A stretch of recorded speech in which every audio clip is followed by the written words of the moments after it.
Comment 1850 is about a question that often comes as part B or part C of a hypothesis testing exam question, and it can seem a little strange. So they set up some hypothesis test. You're told that it's got a 5% significance level.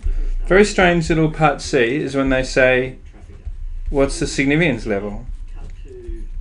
And you think, what is this, like primary school comprehension test? Of course it's 5%.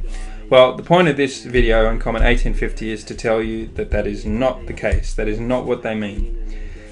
What they really mean when they ask you what the significance level of the test is what's the actual significance level. In other words, what they want you to do is something highly specialized, which is to think, what are all the results that could be significant? So in other words, what's the critical region? So if I was picking cards out of a pack, 20 cards, of course your default belief is that I'm not psychic. So therefore you think my chance is no better than anyone else's. It's a quarter, so therefore you're expecting 5. Now, when they ask you for the actual significance level of the test, they want you to think of all the things that would be significant. So I'm just guessing that 16, 17, 18, 19, 20 would be significant, though I'm not sure, maybe 15 and 14 are in there.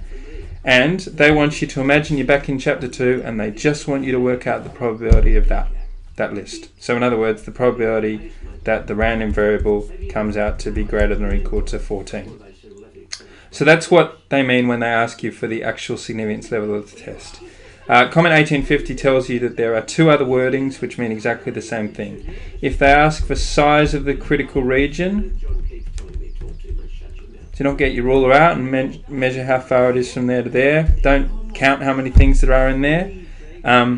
Work out the probability of getting these outcomes of the random variable. Another possible wording is when they ask you, what's the probability of rejecting the null given that the null is true, which is the strangest of all possible wordings, because I think most people would look at that and go, well, why would I reject the null if the null was true? Well, the point is because you never really know. Hypothesis testing is just a thing that scientists do when they're grappling against the uncertainty of the world and they're trying to come up with conclusions. They never really know whether what they're doing is right.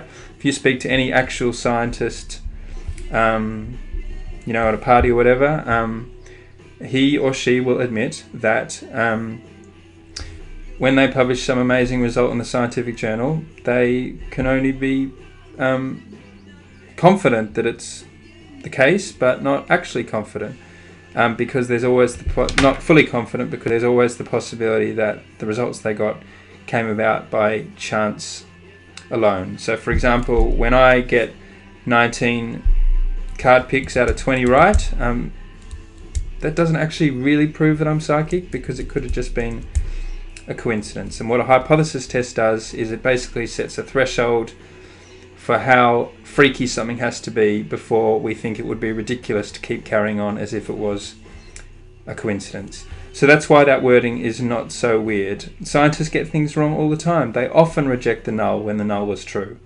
And so therefore you should be quite comfortable with answering that question. Another reason why this is not so weird is because it says, given that the null is true, that's just a conditional probability, and that is what we do in the hypothesis testing procedure.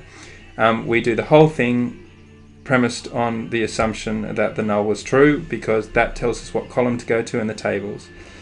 So that's why this wording is natural.